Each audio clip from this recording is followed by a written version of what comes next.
ঐতিহাসিক বাবরি মসজিদকে ভেঙে চুরমার করে রাম মন্দির পতাকা সেই দিন বাবরি মসজিদের মাটিতে তুলেছিল। আবার ডিসেম্বর মাসে গিয়ে আসছে, আমরা যেন বড় হতাশ চিন্তায় আছি, কে জানি না। শ্রী নরেন সিংহ রাওয়ের আমলে বাবরি মসজিদকে 6 ডিসেম্বর 1992 সালের 6 ডিসেম্বরে সেই মসজিদকে চুরমার করা হয়েছিল। এখন নরেন্দ্র মোদীর আমলে আবার কি কোনো মসজিদ দিল্লির জামে মসজিদ ভেঙে দেওয়া হবে নাকি? এই যে কে জানি কোন মসজিদ ভাঙা হবে নাকি? কেন তারা তো বেশিরভাগ 6 ডিসেম্বর এটাকে বড় টার্গেট নিয়ে থাকে। ভাইজান, আমরা যেন বড় চিন্তায় চিন্তিত, আমরা যেন বড় গমগীন হয়ে যায় যখনই কিছু সময় কিছু দিন আমাদের কাছে এসে যায়, তখন আমরা যেন বড় চিন্তায় পড়ে যায়। আমার আল্লাহ বলেন, রে তোরা কেন চিন্তা করিস? তোদের চিন্তা করার কোনো দরকার নাই। ওয়ালা তাহিনু ওয়ালা তাহজানু ওয়া আনতুমুল আলাউনা ইন কুনতুম মুমিনিন। রে মক্কা মদিনার সংখ্যালঘু ইমানদার মুসলমানেরা, রে বিহার বাঙ্গাল ভারতের সংখ্যালঘু ইমানদার মুসলমানেরা। সংখ্যালঘু মানে আমার ভাটিয়া ভাষায় হলো 4টি। সংখ্যালঘু মানে ভাটিয়া ভাষায় হলো 4টি, অল্প কিছু। তো আমার আল্লাহ বলছে, রে মক্কা মদিনা বিহার বাঙ্গাল বিশ্ব ভারতের সংখ্যালঘু ইমানদার মুসলমানেরা, ওয়ালা তাহিনু ওয়ালা তাহজানু, তোমরা চিন্তায় চিন্তিত হয়ো না, তোমরা ভয়ে ভীতু হয়ো না, তোমরা গমগীন হয়ে যেও না। তোমরা তোমাদের ঈমানটা মজবুত করো, তোমরা তোমাদের ঈমানটা মজবুত করো। আমি আল্লাহ আমার ওয়াদা, আমি আল্লাহ আমার ওয়াদা, আমার জমিনে আমি ঈমানদারের বিজয় করব। বিজয় মানে আপনার বিহারের লোকাল ভাষায় বলে জিত করব। আমি তোমাদেরই বিজয় করব, আমি তোমাদেরই কল্যাণ করব। আমি আল্লাহ অতি দয়ালু, দয়া দাতা, আমার দয়া এবং মায়ার সীমা নাই। নারায়ে তাকবীর। ঈমানটা মজবুত করো, আমার প্রতি বিশ্বাস রাখো। ঈমান মানে বিশ্বাস। আল্লাহ বলছেন আমার প্রতি বিশ্বাস রাখো, আমার প্রতি ভরসা রাখো। আল্লাহ এরকমটা করতে পারে না। কেন? আমরা আল্লাহর তাসবিহ পড়ি, আমরা আল্লাহর জিকির করি, আমরা 5 ওয়াক্ত সালাত পড়ি, আমরা রমজান মাসের রোজা রাখি, আমরা মদের বোতলের কাছে যাই না, আমরা অন্যায়কে প্রশ্রয় দিই না। সেহেতু আল্লাহ আমাদের এমনটা করতে পারে না। এই ঈমানের জজবা, যার শক্তি, আমার উপরে তাওয়াক্কাল করো, আমি তোমাদের ক্ষতি করব না, বরঞ্চ আমি তোমাদের কল্যাণ করব, আমি তোমাদের উপকার করব। একবার জোরে বলি আলহামদুলিল্লাহ। এটা হলো আমার আল্লাহর ওয়াদা। কিন্তু ভাইজান, সেই দিন অল্প সংখ্যা মুসলমানের মধ্য থেকে আমার আল্লাহ কাবা মসজিদে হারামকে বাঁচালো। কিন্তু আজকে ভারতের এত মুসলমান থাকতে কেন ভারতের বাবরি মসজিদকে ভেঙে দিয়ে রাম ভূমি পুজো করে রাম মন্দির নির্মাণ হলো? ওরাও তো ছিল মুসলমান, আমরাও তো হলাম মুসলমান। ওরাও তো ছিল 4টি, আমরাও তো ছিল 4টি। ওরাও তো গরুর মাংস খেত, আমরাও তো গরুর মাংস খাই। তো তবে ওরা কেন বিজয় হলো, আমরা কেন প্রাধানি খেলাম? ওরা কেন বিজয় হলো, আমরা কেন লাঞ্ছিত হলাম? ওরা কেন বিজয় হলো, আমরা কেন বঞ্চিত হলাম? কারণটা কি রে? ওরাও তো মুসলমান, আমরাও তো মুসলমান। ওরাও তো চাইছি, আমরাও তো চাইছি। ওরাও তো সংখ্যালঘু, আমরাও তো সংখ্যালঘু। ওদেরও নাম ছিল আব্দুল্লাহ, আমাদেরও নাম আছে আব্দুল্লাহ। ওদেরও নাম ছিল আব্দুর রহিম, আমাদেরও নাম হলো আব্দুর রহিম। তবে ওরা বিজয় হলো, আমরা কেন এমন হইলাম? কাবা মসজিদ বাঁচা হলো, বাবরি মসজিদ কেন ভাঙা হলো? তার কারণটা কি রে? তার কারণটা কি গো? তার কারণটা যদি একজন দাঁড়িয়ে বলতে পারেন, আমি মনিরুদ্দিন তাকে 500টা টাকা দিব। সেদিন কাবা শরীফ বাঁচা হলো, আর আজ বাবরি মসজিদ কেনা ভাঙা হলো। তার কারণটা কি? ওরাও তো চাইছি, হারাও তো চাইছি। আমি একদম লোকাল ভাষাতে বলছি, বাংলা ভাষা ছেড়ে দিন, ভাটিয়া ভাষা চালু করে দিন। হ্যাঁ, কপাল যা আছে কপালে তাই হবে। বাংলা ভাষা বাদ, ভাটিয়া ভাষা চালু করে দিন। ওর যেন আপনাকে শুনতেও সুবিধা হয়, ওর যেন হাকে কহিতেও সুবিধা হয়। চালিয়ে দিন বাদিয়া ভাষা। কেন? সেদিন কাবা মসজিদে হারাম বাঁচা হলো, আজ বাবরি মসজিদ কেন ভাঙা হলো? ওরাও তো ছিল চারটি, আমরাও তো চারটি। ওরাও তো ছিল, ওয়ার্ঘে নাম ছিল আব্দুল্লাহ, হারঘও নাম আব্দুল্লাহ। ওরাও গরুর মাংস খাইত, হারাও গরুর মাংস খায়। ওর মুখে দাঁড়িয়ে আছে, আমার মুখে দাঁড়িয়ে আছে। তবে ভাইজান, কারণটা হলো, কারণটা কি রে? আজকে আমি মনিরুদ্দিন রাস্তা দিয়ে যাচ্ছি, রাস্তা দিয়ে যেতে যেতে একটা আমের বাগান দিয়ে পাশে দিয়ে যায়, আমের বাগানের পাশে দিয়ে যায়। আর আমের বাগানে দেখি কয়েকটা লাল টকটকে হলদে হয়ে কয়েকটা আম পাইকা আছে। করিম করিম খাড়ো খাড়ো, যা হয়ে কপালে যাতে 4টা আম পেড়ে নিয়ে তো, 4টা আম পেড়ে নিয়ে দাঁড়িয়ে গেল, নেমে গেল, আম 4টা পেড়ে নিয়ে এসে বক বক বক বক করে 3-4 জনা যা ছিল পক পক করে খেয়ে দিলে।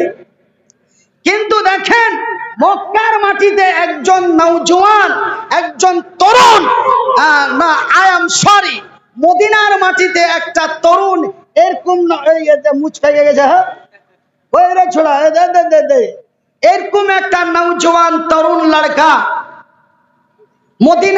মদিনা, ওর বাড়ি হলো মদিনা। এরকম চাংড়া, এরকমই বয়সের চাংড়া, রাতে শুইটা আছে বালিশে মাথা দিয়া। আর শুইটা থাকতে থাকতে ওকে নিন আসে না। দেখবে মেলায় জনা শুইটা আছে, উপরে আছে লেটপেটে, হ্যাঁ, কিন্তু নিন আসে না, খালি তারা গুনছে। এরকম আছে কি নাই? তো ওই মদিনার ওই চাংড়াটা লেটপেটে হ্যাঁ শুইটা আছে আর তারা গুনছে। কোন তারা গুনছে? আমরা তারা গুনি আলাদা, কিন্তু ওরা তারা গুনে আলাদা। আমরা তারা গুনি কখন সকালে হবে, তবে এটা করব, ওইটা করব, ওই জাইবিরাকে দেখে নেবো, ওই মার গুষ্টি মেরে দেবো, এগুলা হারা তারা গুনি, তাই তো?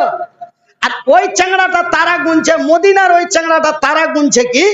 আল্লাহ আমার নবী তোমার নবী বলেছেন, ইয়া কন্যের মাল বিনা পারমিশনে খাওয়া হারাম।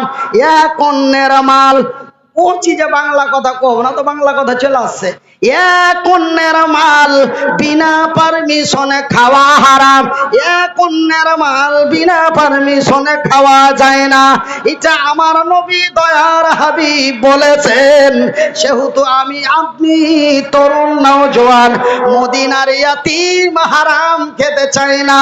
কে জানি আমি কোনো হারাম খাই নাকি, এই টেনশন চিন্তা ভাবনা করতে করতে হঠাৎ করে তার মাথার মধ্যে আইলো, হাই রে, আমি তো মনে হয় একটা বড় হারাম খাচ্ছি। সেই হারামটা কি রে? আমার খেজুরের বাগানের পাশে পাঞ্জরে আর একটা খেজুরের বাগান আছে। ওর খেজুর গালা হার বাগানে পড়ে, হার খেজুর গালা ওর বাগানে পড়ে, ওর খেজুর গালা হার বাগানে পড়ে, হার খেজুর গালা ওর বাগানে পড়ে, ওর খেজুর গালা বিনা পারমিশনে খাইতে হয়, আর খেজুর গালা ওকে বিনা পারমিশনে খাইতে হয়। এগুলা ওই করিমের গলিতে রাত জায়গায় জায়গায় কেসা গা চলো, এগুলা কেসা লয় হে বুখারীর হাদিস। এই কেসা লয় যে বানিয়া বানিয়া মানুষকে জমিয়া জমিয়া কথা কইছে। হ্যাঁ, এগুলা হতো আদৌ কোরআন হাদিসে লেখা নাই। না, বর্তমান যে কথাটা বলছি বুখারীর হাদিস। তবে আর খেজুর গালা আমার বাগানে পড়ে, আমার খেজুর গালা ওর বাগানে পড়ে, ওর খেজুর গালা হাকে খাইতে হয়, আর খেজুর গালা ওকে খাইতে হয়। আল্লাহর নবী, দয়ার নবী, বিশ্বের নবী বলেছে এক অন্যের মাল বিনা পারমিশনে খাওয়া হারাম। তবে কি করা যায়? তবে তো আমি তো চিনতে পারি না কোনটা কার গাছের খেজুর, এ তো বিনা পারমিশনে খাওয়া হয় রে, এর সমস্যা কি করে সমাধান করা যায়? এই বলে ওই যুবকের নিন হারিয়ে গেছে, ওই নওজোয়ানের ঘুম নষ্ট হয়ে গেছে, ওই নওজোয়ানকে যেন আর নিন আসে না, কখন সকাল হবে, কখন সমাধান করব। তুই হারালি কেন? কেন তুই হারালি? তোর মার কি কহো আমার দিকটার মতনই নাকি। ছোট ছেলেদের ছেলে এসছে পেলেছে, এই যে ডাকাডাকি করছে। ওর মা, ওর মাছে ওর বাপ না চাচা নাকি। তো ভাইজান, আমি স্টেজ আসলে এগুলো হবে ভাই, কার ছেলে হারাইবে না তো কাউরি বেটি হারাইবে, না তো কাউরি বেটিকে কাউরি বেটাতে নিয়ে ফালাইবে। জায়গা এগুলা আমার হার উপরে এগুলা জ্বালা যন্ত্রণা আছে, করার কিছু নাই। একটু কথাটি একটু গরিমা ঈশ্বর কার ছেলে হারিয়া বসে আছে। হ্যাঁ আমার ভাইয়ের, আমার বন্ধুরা, এবার ওই নওজোয়ানকে নিন আসে না, ওই নওজোয়ানের ঘুম আসে না। এবার নওজোয়ান মনে মনে বলে কি এমন করব তার সমাধান হবে। এই বলে ওই নওজোয়ান তরুণ যুবক চিন্তা গবেষণা করতে করতে করতে করতে রাত যখন 2টা, 2:30, পৌনে 3টা বাজে আসছে, আর এবার মাথায় আইসাছে সকাল হবে। আর সকাল যখন হবে বাগানে যায় কিছু খেজুর পাড়বো, আর ওই খেজুরটি বাজারে, পূর্ণিয়া বাজারে, রাউতাড়া বাজারে যে বেচবো, আর ওই টাকাটি দিয়া ওই বাগানওয়ালা, আর এই বাগান আমার বাগান আর আমার বাগানের পাঞ্জরের বাগান, ওই 2 বাগানের আইল দিয়া একটা উঁচা করে টাটি বান্ধা বেড়া দিয়া দিব, যেন ওর খেজুর গালা আমার দিকে না আসে, আর খেজুর গালা যেন ওর দিকে না যায়, ওর খেজুর গুলি যেন আমার খেতে না হয়, আমার খেজুর গুলি যেন তারে খেতে না হয়। কেন আমার দয়ার হাবিব বলেছেন এখন নেরমাল বিনা পারমিশনে খাওয়া হারাম। আমার ভাইয়েরা, আমার বন্ধুরা, আমার আব্বা জান, সোনার চানেরা, আমার পর্দা নাসিন মায়েরা, শুনে যাও রাতের বেলা আমি মনিরউদ্দিন বলি খালা, আমি আপনারা জানো আমার ভাই, আমি জানো আপনাদেরই ভাই, যদিও বর্তমান আমার বাড়ি মুর্শিদাবাদের জঙ্গিপুরে হয়। এখন আমার বাড়ি মুর্শিদাবাদ, জঙ্গিপুর আর মালদা কইহ না, মুর্শিদাবাদ চলে গেছি, জঙ্গিপুর চলে গেছি। আমার ভাইয়ের, আমার বন্ধুরা, আমার আব্বা জানে, সোনার চানেরা, শুনে জানা রাতের বেলা আমি মনিরউদ্দিন বলি খালা, একটু কান পেতে শুনে নিন। এবার ওই নওজোয়ান, ওই তরুণ মদিনার বাবা হারায়াতিম, এবার নবীর কাজ, এবার সকাল হলো, কাজ আরম্ভ করে দিয়েছে। কাজ করতে করতে করতে করতে ওই বেড়া দিতে দিতে দিতে দিতে দিতে ওই বাগানের শেষ মাথায় যেন একটা গোল হয়ে, গ্যাপ হয়ে একটা খেজুরের গাছ পাঞ্জরের বাগানওয়ালার বাগানের দিকে ঢুকে আছে। এবার সোজা যদি দেওয়াল যায়, সোজা টাটি তো নিয়ে যেতে দিবে না, কাহুরি ভুঁই দিয়ে কেউ টাটি নিয়ে যেতে দিবে? যাবে না। ব্যাপার নৌজওয়ান ভেজালে পড়ে গেল, ওই ইয়াতিম ছেলেটা ভেজালে পড়ে গেল। কি করা যায়? বাগানওয়ালার কাছে গেল, বলে বাগানওয়ালা জি, বলে কি হয়েছে? বলে তোমার শেষ মাথার খেজুরের গাছটা যদি আমাকে দিতে যেন বড় লাভ হতো। কিছু আমি মদিনার বাপাহারা ইয়াতিম ছেলে আপনার কাছে এসেছি, যদি আপনি কিছু আমাকে দিতে, আমাকে অল্প কিছু টাকা নিয়ে যদি খেজুরের গাছটা দিতেন যেন খুব ভালো হতো। ভাইজি একবার লয়, দুইবার লয়, তিনবার লয়, চারবার লয়, ওই নওজোয়ান বারবার করে চারবার, তিন চারবার করে ওই বাগানওয়ালাকে বলে, কিন্তু বাগানওয়ালার জানে দয়া হলো না, বাগানওয়ালার জানে মায়া হলো না। বাগানওয়ালা বারবার বলার পরে যখন দিলে না, ওই ইয়াতিম ছেলেটা মুখখান চুচুড়ু মুচুড়ু করতে করতে করতে বাড়ির দিকে চলে গেল। হাই রে, কি করা যায়? নবী তো বলেছেন এখন মাল বিনা পারমিশনে খাওয়া হারাম। এখন কি করা যায়? এখন কি করা যায়? এই বলে ওই নওজোয়ান তরুণ যুবক আল্লাহর নবীর কাছে চলে গেল। আল্লাহর নবীকে যে বলেন, ইয়া রাসূলুল্লাহ, ইয়া হাবিবাল্লাহ, ওগো নবী, ওগো আল্লাহর নবী, আমি একটা ছোট্ট দরখাস্ত নিয়ে এসেছি। বলে কি রে? বলে ওই খেজুরের গাছটা যদি কিছু টাকা দিয়ে নিয়ে দেওয়া হতো, আমি নওজোয়ান না জানি কত ভালো হইতাম। আল্লাহর নবী, দয়ার নবী, বিশ্বের নবী ওই বাগানওয়ালাকে ডাক দিল। বাগানওয়ালাকে ডাক দিয়া বলে, বাগানওয়ালা রে, তুই কি বাগানওয়ালা? বলে হ্যাঁ আমি বাগানওয়ালা। বলে বাগানওয়ালা রে, ওই খেজুরের গাছটা এই ইয়াতিম ছেলেটাকে দিয়া দে, ফিরি লয় রে, কিছু টাকা লিয়া ওই খেজুরের গাছটা এই ইয়াতিম ছেলেটাকে দিয়া দে। বারবার বলার পরে কয়েকবার আল্লাহর নবী বললে, তবুও যেন বাগানওয়ালার জানে দয়া হলো না, বাগানওয়ালার জানে দয়া হলো না। বাগানওয়ালা উল্টা পিঠ দিয়ে চলে গেল। ভাইজি রে আমার আব্বা জানেরা, যখন উল্টা পিঠ দিয়া বাগানওয়ালা চলে গেল, আল্লাহর নবীর মুখখানটা চুচুড়ু মুচুড়ু হয়ে গেল। হাই রে, আমি বাবা হারা ইয়াতিম হয়ে আমি এই ইয়াতিম ছেলেটার উপকার করতে পারনু না, এই লজ্জায় যেন নবীর মুখটা মলিন হয়ে গেল, নবীর মুখটা যেন চুচুড়ু মুচুড়ু হয়ে গেল। একজন এমন নওজোয়ান তরুণ যুবক, বয়স তার 30 থেকে 32 বছর, ঠিক কেমনই বয়সের এক যুবক কুদ্দা খাড়িয়া বলে, ইয়া রাসূলুল্লাহ, যে কুদ্দা খাড়ো হলো ওর নাম হলো আবু দাহাদা। আবু দাহাদা উল্টা খাড়িয়া বলছে, নবীজি গাছটা যদি কেউ কিনা দেয়, গাছটা কি কিনা দিতে পারে? বলে হ্যাঁ পারে। বলে নবীজি গাছটা যদি কিনা দেয় সে কি পাবে? গাছটা কিনা দিলে কতটি নেকি পাবে? বলে রে আবু দাহাদা, গাছটা যদি কেউ ইয়াতিম ছেলেটাকে কিনা দেয়, আমি নবী বলছি তাকে জান্নাতের ভিতরে একটা এমন গাছ দিয়ে দেওয়া হবে।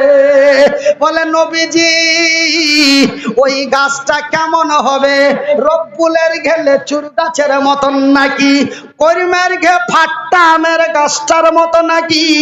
সেন্টার ঘে ফজলি আমের গাছটার মতন নাকি? বলে না রে না, ওই জান্নাতের ভিতরে যেই গাছটা দেওয়া হবে, ওই গাছটা এত লম্বা চওড়া উঁচা তাগড়া হবে, ওই গাছটার এই মাথা থেকে ওই মাথা পর্যন্ত পৌঁছাইতে, এই মাথা থেকে ওই মাথা পৌঁছিতে একটা তাজা টাটকা পাকা হিষ্ট পুষ্ট নওজোয়ান শক্তিশালী ঘোড়া, এই মাথা থেকে ওই মাথা পৌঁছিতে 100 বছর লেগে যাবে। শোনালো বলেন সুবহানাল্লাহ, নারায়ে তাকবীর। ওই আবু দাহাদা আর লক করে দাঁত কামড়া বসে থাকতে পারে? মেরে দিলে টাপ দিয়া ওই বাগানওয়ালাকে যে বলছে, বাগানওয়ালা রে, তোর খেজুরের গাছটা বেচবি? আর কিন্তু মাথা গরম হয়েছে, হাবে এই গাছের মধ্যে আছে কি? এই গাছটার পিছে কেন সব পড়ে গেছে? এই গাছটার পিছে কেন পড়ে গেছে? গাছে আছে কি? ওই ইয়াতিম ছেলেটা একবার আইসা কত কাউমাও করলে দিনু না, আল্লাহর নবী বারবার করে কইলে তাও আমি দিনু না, ফেরি কিনতে চলে এসছে। গাছের মধ্যে কোনো মাল আছে? তো হাদিসের মধ্যে পাওয়া যায় ওই বাগানওয়ালাটা ছিল কিপটা। কি ছিল? কিপটা, মানে মাক্খি চুষ। আর শুধু কিপটা ছিল না, ওর মধ্যে ছিল বড় লোভ। তো কিপটার কারণে নবীর কথা থুইতে পারেনি, আর লোভের কারণে আর থামতে পারল না, বেচার লেগে তৈরি হয়ে গেল। তখন একদম হক ছেড়ে করছে, হ্যাঁ বেচবো। বলছে কত লিবে? বলে কত দিবে? বলে কত লিবে? বলে কত দিবে? বলে বাগানওয়ালা রে, ওই যে দেখছি সামনে খেজুরের বাগানটা, ওই খেজুরের বাগানটা আমার, ওই খেজুরের বাগানটা আমার। ওই আবু দাহাদা বলছে ওই খেজুরের বাগানটা আমার, ওই খেজুরের বাগানে 600টা খেজুরের গাছ আছে। কয়টা? 600টা। ওই বাগানে 600টা খেজুরের গাছ আছে। শুধু 600টা খেজুরের গাছ নাই রে, ওই বাগানের ভিতরে আমার বাড়ি আছে। ওই বাড়ি, বাগান, জমি, গাছ সহ এই গাছটার দাম তোকে দিয়া দিনু। নারায়ে তাকবীর। বিবি সাহেবার সাথে কোনো আলোচনাই নাই। বিবি সাহেবা মানে বুঝতে পারলে হারগে ভাটিয়া ভাষায় কয় যে মায়াটার সাথে কোনো আলোচনা করল না, দিয়ে দিলে। হারগে দিয়ে কি কয়? মাইয়া কয় নাকি জি? হ্যাঁ কি কয়? মাইয়া আর ভাতা নাকি? তো মাইক ভাতারে কোনো আলোচনা নাই। আজ বর্তমান জামানায় 2022-এ যদি মানে দেখি ভাতারটা মাইয়াকে কিছু নাই কিছু করে দেয়, ওর লাইফ বরবাদ আছে ভাই, ওকে মরণ ছাড়া আর কোনো রাস্তা নাই। কিন্তু দেখেন আবু দাহাদা, দেখেন আবু দাহাদা এত বড় কাজ করছে, মেয়েটার সাথে কোনো আলোচনাই নাই, মেয়েটার সাথে কোনো গল্পই নাই, মেয়েটাকে কোনো পুছো করে না, মেয়েটাকে কিছু জানতো গেল না, একদম এত বড় কাজ করে দিলে। থামো, টাকা নিবে তো থামো। এত বড় কাজ করে দিলে, মেয়েটার সাথে কোনো পরামর্শ নাই, মেয়েটার সাথে কোনো আলোচনা নাই। বলছে মৌলভী সাহেব এগুলা ওয়াজ কেন শুনাইছ? ওই লোকটার মেলাটি বাগান ছিল, একটা বাগান দিয়ে দিয়েছে। তো কি হলো? আপনার পকেটে 2000 টাকা আছে, আপনি যদি 500 টাকা কাউকে দিয়ে দেন তো আরো তো 1500 টাকা আছে। এইগুলা ওয়াজ শুনিয়া কোনো লাভ আছে? আল্লাহ ওকে দেওয়ার মতো দিয়েছিল, তার লেগে ও দিয়েছে না। না, ওই বাগান বাড়ি ছাড়া ওর কিছুই ছিল না। ওই বাগান আর বাড়িটাই ছিল, কিন্তু জান্নাতের গাছের লোভে পড়ে ওই বাগান বাড়ি কিন্তু দিয়ে ওই গাছটা কিনা এই ইয়াতিম ছেলেটাকে দিলে। কিসের লেগে? জান্নাতের গাছটা, এরকম একটা গাছ পাবো বলে। জান্নাতের লোভ ওদের কত ছিল, নবীর প্রতি তাদের বিশ্বাস এবং নবীর কথার প্রতি তাদের ঈমান কত শক্ত ছিল যে এত বড় কাজ করে দিলে বিনা আলোচনায়, বিনা পরামর্শতে। আর গাছটা কিনা বেচাও যখনই হলো, দড়িয়া বাড়ি চলে গেছে। আর দড়িয়া বাড়ি যা কপাটে বাড়ি দিয়ে গেছে, রে বিবি সাহেবা বাড়িতে আছো? বলে লাব্বাইক স্বামী জান, বলো গো হয়েছে কি? বলে বিবি রে যাও, পোটলা পাটলি নিয়ে ছেলে মেয়েদের নিয়ে বাড়ি থেকে বেরিয়ে যাও। বলে কেন গো স্বামী যান, বাড়ির ভিতরে কি আসা যাবে না? বলে না রে বিবি না, না রে বিবি না, এই বাগান বাড়িতে আর যাওয়া যাবে না। চা নেমু টেমু দিবা না, আধ কাপে কম, নেমু টেমু দিবা না, আধ কাপে কম, বিট লবণটা মোটামুটি হট করে দাও। আমার ভাইয়েরা, আমার আব্বা জানেরা, আমার সোনার চানেরা, এবার আমি আপনারাকে যেটা বলছি যে ওর বিবিকে যখনই কইলে বলে কেন বাড়ির ভিতরে আসা যাবে না, বলে বিবি রে এই বাগান বাড়ি বেচে দিয়েছি। কখন বেচলা জি? করিমের বাপ।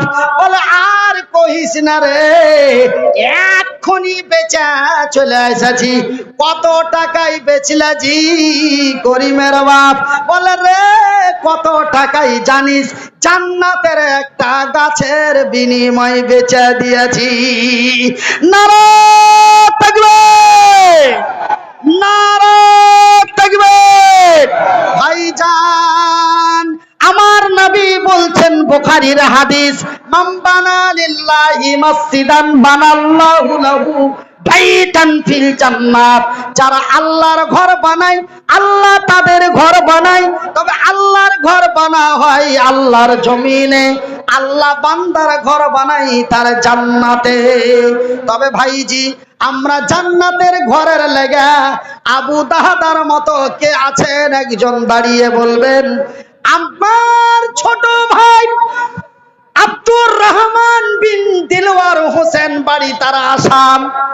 ভাই আমার আপনাদের কাছে একটা আবদার রেখেছিল ৫,০০০ টাকা। আমি মনে মনে ভাবলাম ভাই সময়ের কারণে বা তাড়াহুড়ার কারণে ওই ভাইয়ের হাতে ৫,০০০ টাকা কেউ দেননি। ভাইজান ছোট ভাইয়ের হাতে যদি না দিয়ে থাকেন, আমি বড় ভাই আবদার করে বলছি, বিদায় কালে শেষের বেলায় একজন দাঁড়িয়ে বলবেন আবু দাহাদার মতো, আবু দাহাদা যদি সেই ৬০০ খেজুরের বাগানটা দিতে পারে, আমরা কি একজন ৬,০০০ টাকা দিতে পারি না? আছে? আছো ভাই? আমি এই হাতটা দিয়ে দোয়া করব জি ভাই, প্রত্যেক দিন জালসা আছে, কোনো দিন বাদ নাই। ও গত পরশু দিন দুটা দিয়েছি, একটা দিয়েছি ১২টা থেকে ২টা, আর একটাতে দিয়েছি দুটা থেকে ৪টে। তো ভাইজান প্রত্যেক জায়গাতে আপনারাকে স্মরণ করে করে দোয়া করব।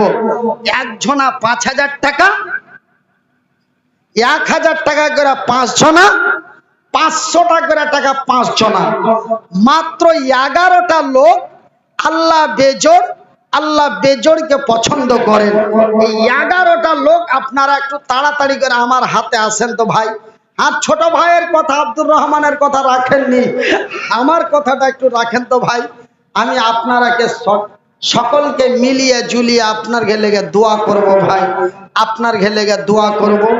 আপনারা একটু আমার কথাটা রাখেন, একটু আমার কথাটা রাখেন।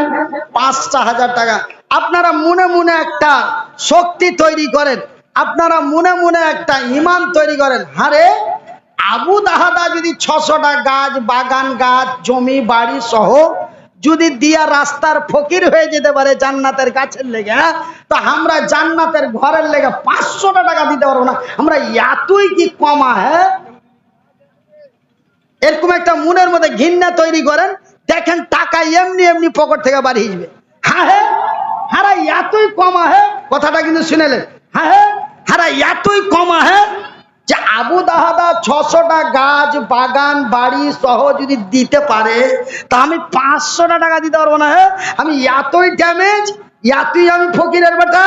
এরকম মনে একটা, ও যদি জান্নাতের গাছের লেগে